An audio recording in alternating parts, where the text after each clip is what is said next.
أعوذ بالله من الشيطان الرجيم بسم الله الرحمن الرحيم الحمد لله رب العالمين والصلاة والسلام على أشرف الأنبياء والمرسلين سيدنا ومولانا أبي القاسم محمد ما صلى على وعلى آله الطيبين الطاهرين المعصومين. Just a few words, and inshallah we will make ourselves go towards Karbala.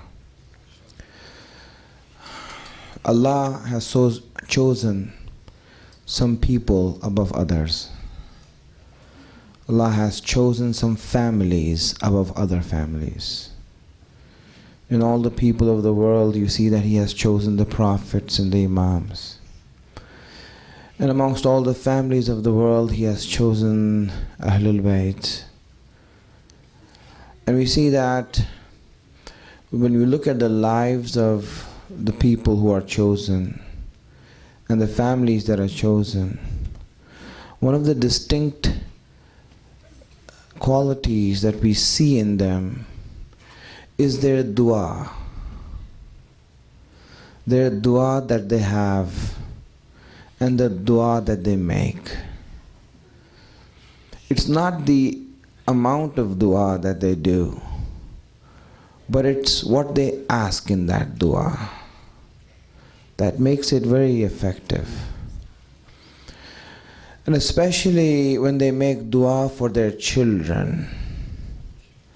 You see that when they ask for a child, it's not that they just want a child, but they would specify the qualities that are in that child when they make the dua. We see the dua of Zakaria, where Allah speaks about this dua in Quran. He says, هُنَالِكَ دَعَى ذَكَرِيَّ رَبَّهُ, that this is where Zakaria made dua to his Rabb. قَالَ رَبِّ هَبْ لِي مِن لَدُنْكَ ذُرِّيَّةً طَيِّبَةً. He says, Allah, give me a progeny that is pure.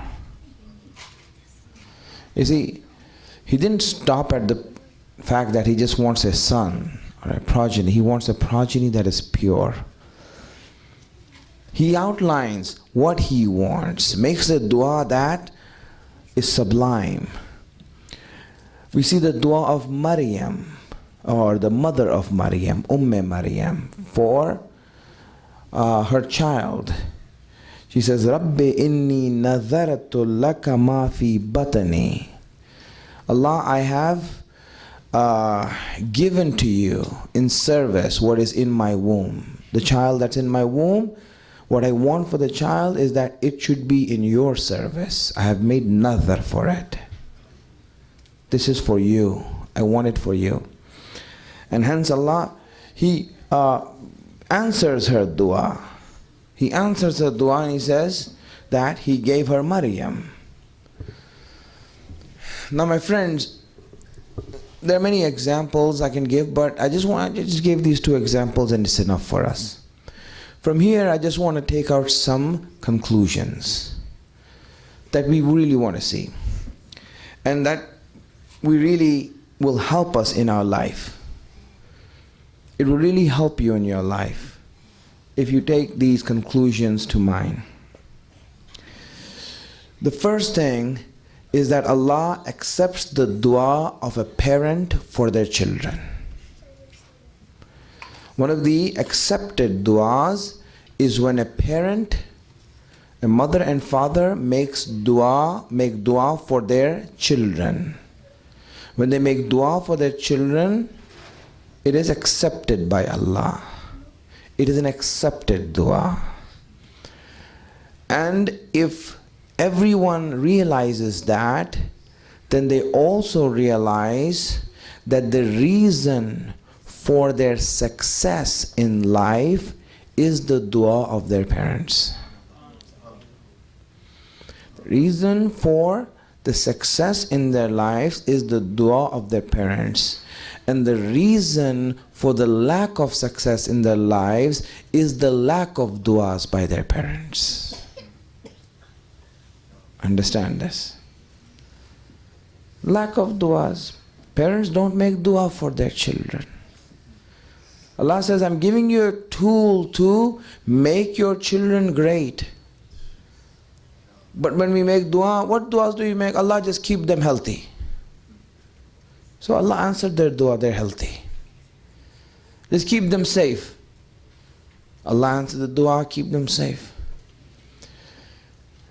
If children realize that one of the major factors that they're not successful in their lives is that their parents did not make dua, they would go to their parents and ask them the question, why didn't you make a better dua for me?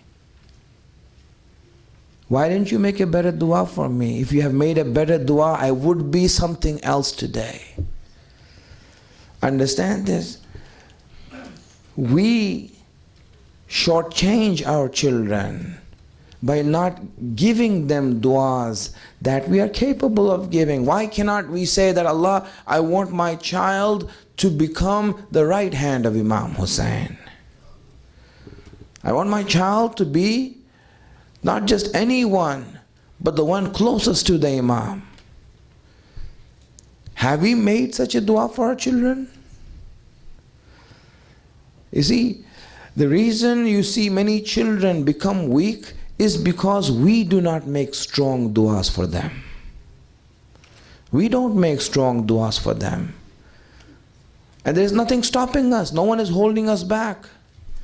It is ourselves who hold us back, that we think they're incapable of that. We think, my kids are incapable of that. That's why I just want to make a dua that is suiting them. It is because we put them down that they become down. My friends, if we understood that, let us understand this in this way, that really those people who are chosen, those people, you look at them, the Anbiya and the Imams, their children, why they went on to some sublime stages is because of the fact that their parents made strong duas for them. And those strong duas were being accepted by Allah.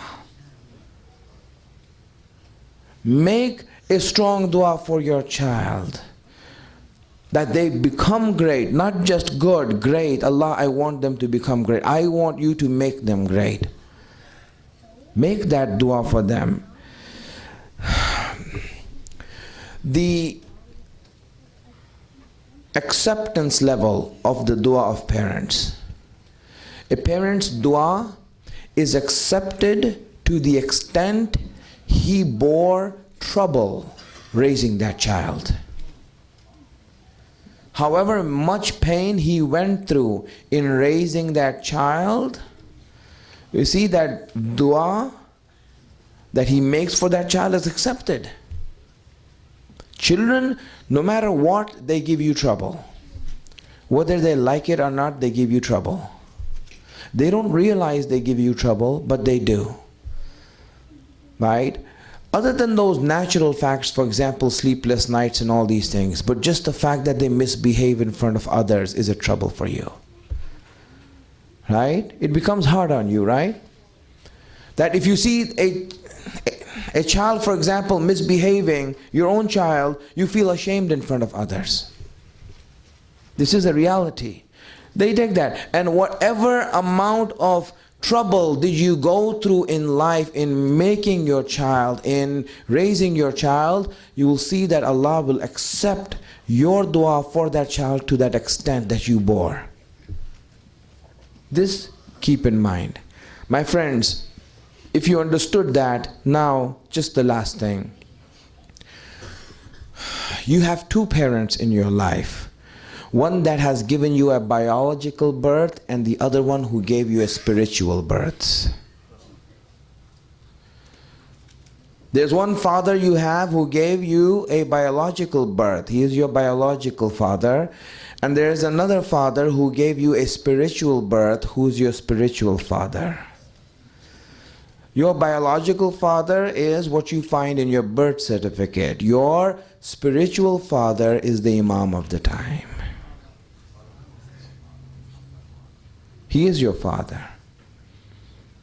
My friends, you see Rasulullah says, Ana wa Ali abawayhi hadhil ummah. Me and Ali are the fathers of this ummah. This is a real relationship, a spiritual relationship. Meaning that if you ever in your life get spiritual birth, it will be because of the Prophet and the Imam. If ever in your life, meaning we all human beings live biological lives, but very few of them live spiritual lives. If you are given a spiritual birth, it is because of Rasulullah or Imam Ali. It is only because of them. And they become your father. It's because of them that you gain that spiritual life. So now when you understand that Imam al-Zaman is your spiritual father, my friends, it is his dua that he's making for you that will make you successful. So you should be asking Imam al-Zaman that, Imam, make a dua for me by which I can be successful. It is your dua that will be accepted in my favor. It is your dua. It is his dua that is bringing you to this. What makes you think that you are coming to the Majlis of Imam Hussein and crying for him? It is his dua that is working for you. It is his dua that's working for you. There are three ways, my friends, that we as children upset him or distress him. And I just want you to understand these three things, and inshallah for today, that will be it. Three ways that we upset Imam al-Zaman. Three ways in which we unknowingly hurt the Imam. Whenever we disobey Allah, we hurt the Imam. Whenever we disobey Allah, whenever we sin, whenever we do something wrong, it hurts the Imam. And there are three things that happen to the Imam when we sin. I sin, but when I sin, there are three things that happen to the Imam. Three things that happen to the Imam when I do something wrong. The first thing that happens to him is that his head is lowered in front of Allah, apologizing for us.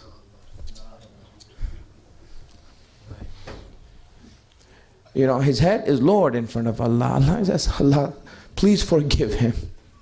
I'm sorry, he's my child. He's my son. Please forgive him. He has done wrong. He becomes ashamed. This is the first thing that happens to Imam al-Zaman when you sin. Second thing that happens is that his heart is broken when he sees you sin. Just like you would, if your son does something terribly wrong and you'll feel like so bad and your heart will become broken, Imam al-Zaman's heart becomes broken when you sin. And the third thing that happens to Imam al-Zaman is that every time you sin, you extend his ghaibat. The more you sin, the more he will be away from us. That's why he said, if my Shias stop sinning, then I will be amongst them very soon. I ask you all, make dua for your children in a strong way.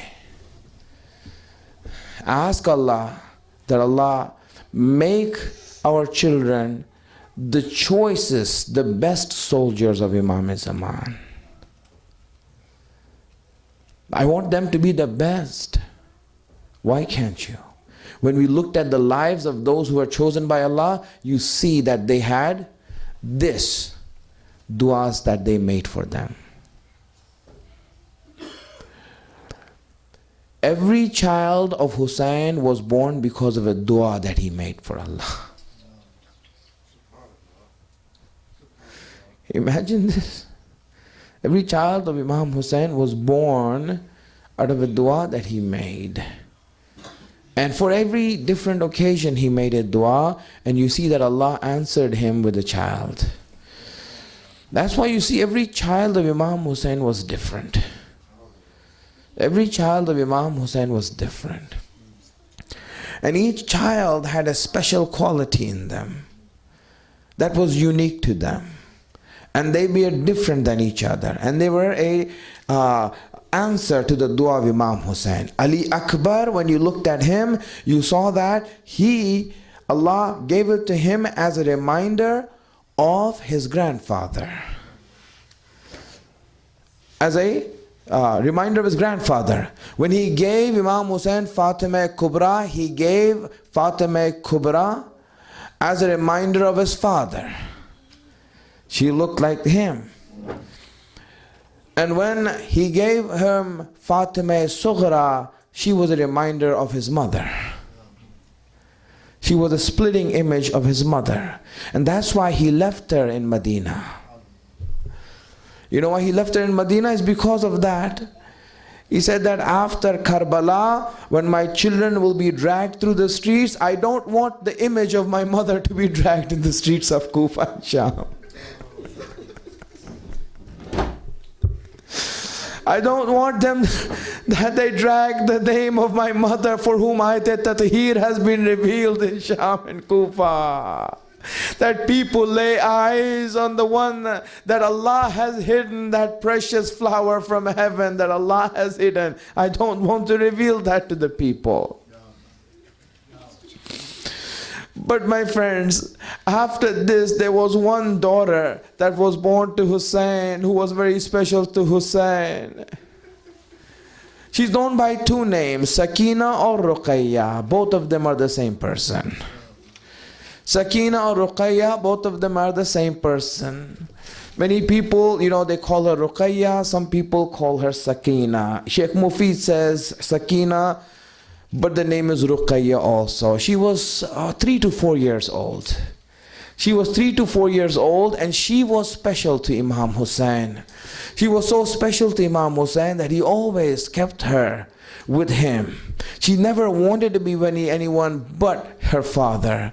And Imam Hussein, to her, she was her special child, who was always with her, who was always with him, who was always there beside him, sleeping on his chest, resting and finding comfort in her father. You know what? Sakina did not find comfort in Hussein. It was Hussein who found comfort in Sakina.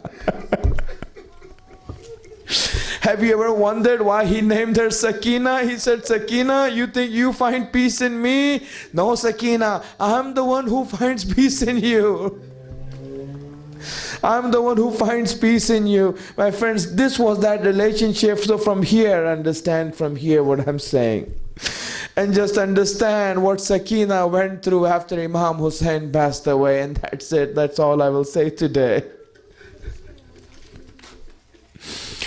When you looked at it from the eyes of Sakina, Sakina had already lost her voice because, the last thing she was heard saying,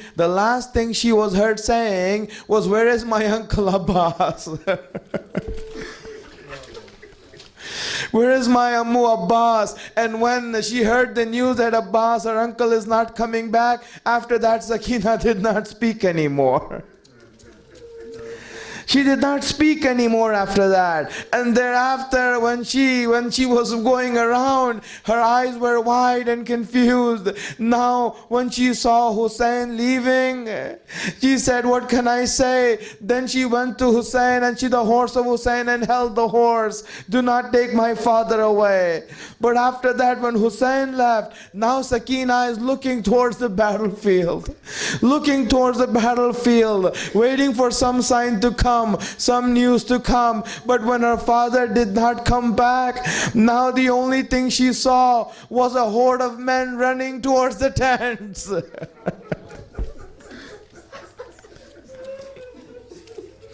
After everyone used to come, she used to ask them, did you see my father? Did you see my father? They would slap her away, and they would slap her away.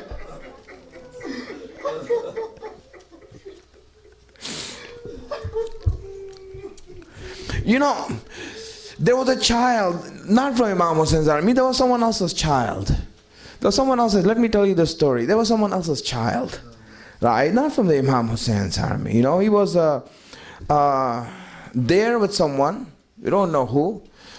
But it's written that, you know, as all of this was going on, you know, he was like, you know, looking to see what's going on, this and that. Some people came and slapped him in the face.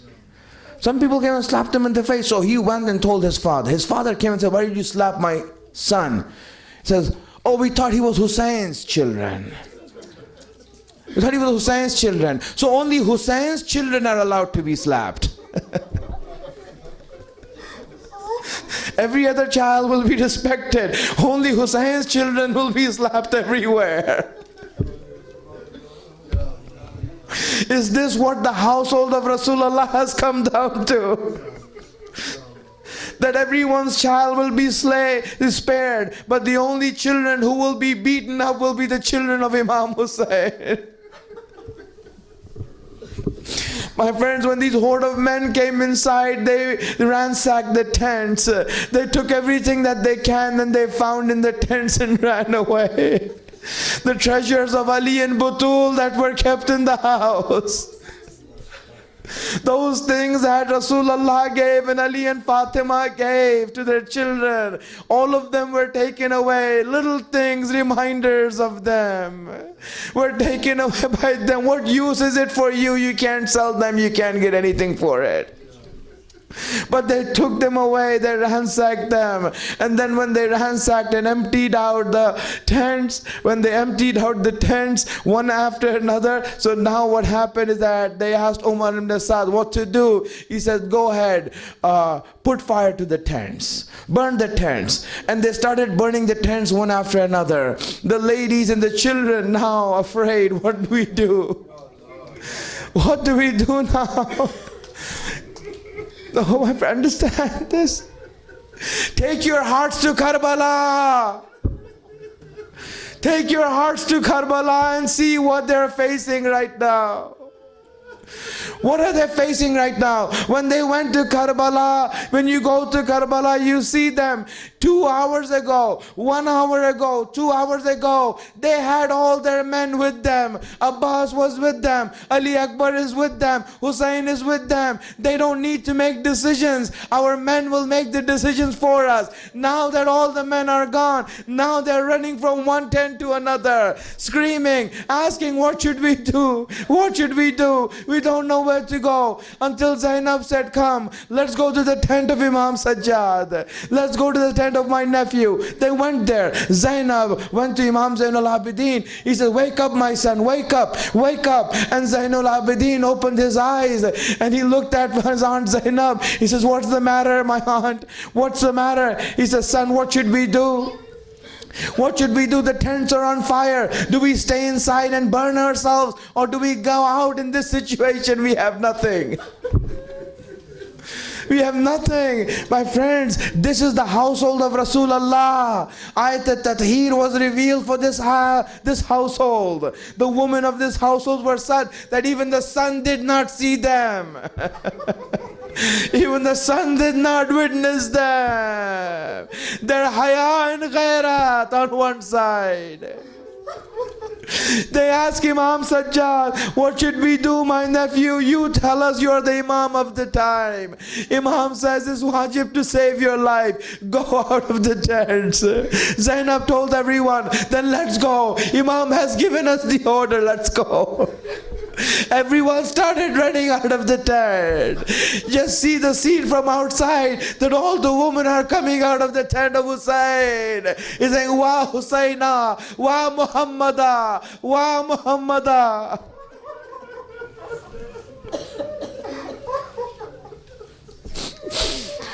Ajarakum Allah. Ajarakum Allah. They come out of the tent.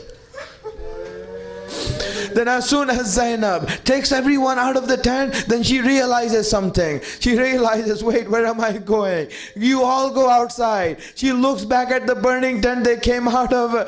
Then she is looking how to get inside that tent. She sees an opening, goes inside the fire. She goes inside the fire.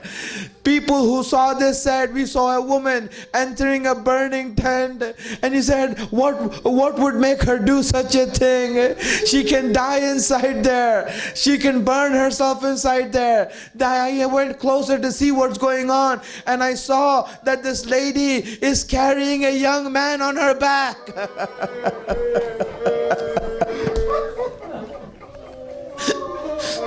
A young man, she's carrying him on her back.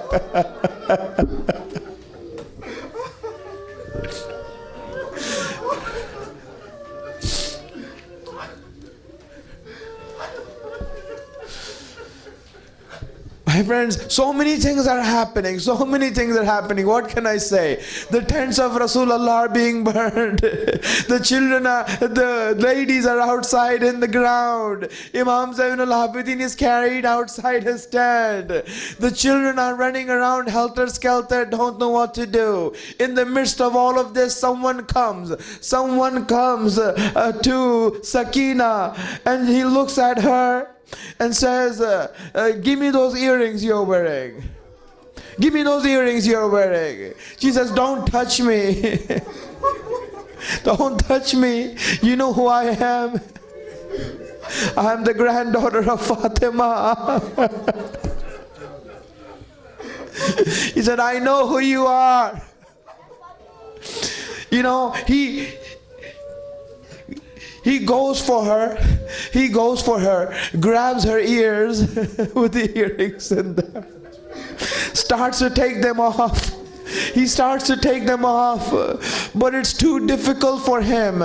There's many other things to steal, and he's wasting his time here trying to open this earring. It's taking too much time. So what should I do? He's asking himself. So now all he can think of is this: I need to steal other things. I'm losing my time. So instead of trying to take them off, he pulls them off the ears.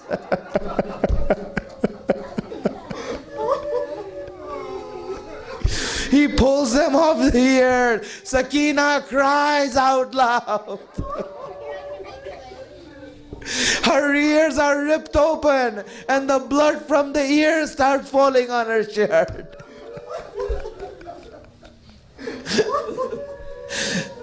Do you think Sakina's afraid of the pain?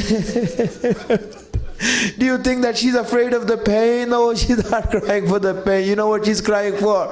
I'm willing to lose these years. I don't need this. I'm crying because I don't have my father anymore.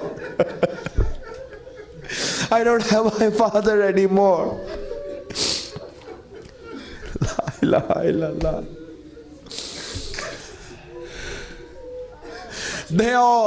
The whole afternoon went around. People are scared. What should we do? Zainab starts collecting everyone.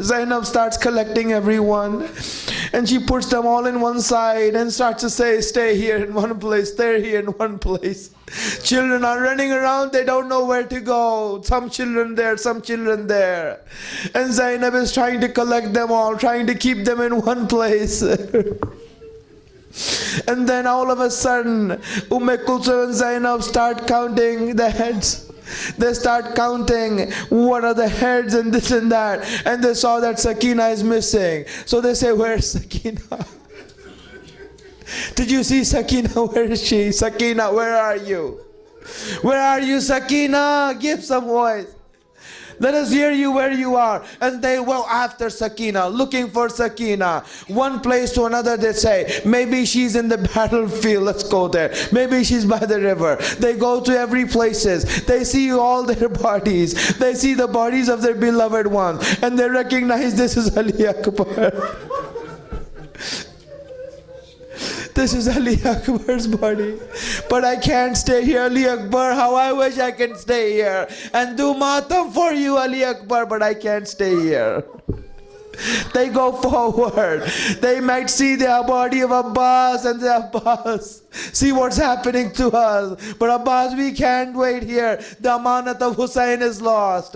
Hussein's trust is lost. Hussein's daughter is lost. Sakina is lost. They go and look for her. And then they finally come around a body that they could not recognize. That was so badly injured. You see what happened? I want you to know this. All the bodies were put together. When they were put together, Umar ibn Saad gave an order that, listen, because these are the enemies of the state, they need to be disrespected, so we're going to trample the bodies.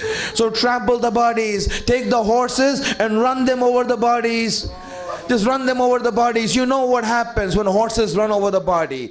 The hooves of the horses crush into the bones, and they will crack up your bones, and they will disjoint your bones until you're not recognized anymore, until you can't see the person anymore. And this is a form of humiliation. It's a form of disrespect. In fact, amongst the Arab, it was the highest form of disrespect that you can give anyone. When people heard that these people are doing this, then everyone came forward and they said, you can't do that to thy body. I have my uncle over there inside that. They said, all right, if you have your uncle there, take him out.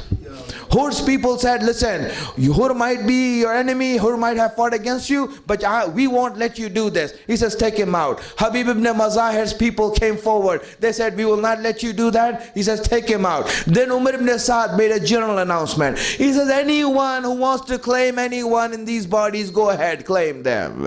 Go ahead, claim them. We will not trample them. We don't want any animosity with anyone. If there's anyone who has any claim to the bodies, claim them. Everyone was being claimed. People went forward with any relationship that they could find. They'll say, it's from our tribe, it's from our tribe. Ali Akbar's body was removed from there, because his mother's side people came and said, listen, this is from our children. We won't let that happen. Abbas's body was removed from there, because Abbas's mother, Ummul Baneen, her people came forward and said, we will not let you do that. Everyone's body was removed. The only body that remained unclaimed in the ummah of Muhammad was the grandson of Rasulullah.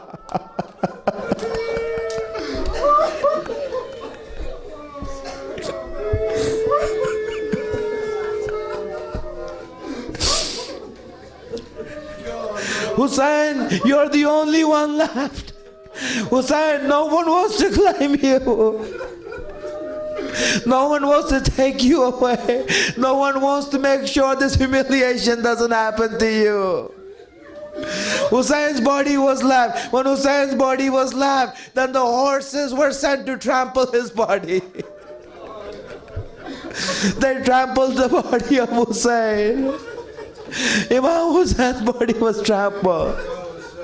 It was mutilated. Now it's trampled. Now when Zainab and Kulthum saw the body, they could not recognize their brother. They could not recognize their brother. And they saw that Sakina is lying on top of Hussein and saying, Father, why did you leave me, Father?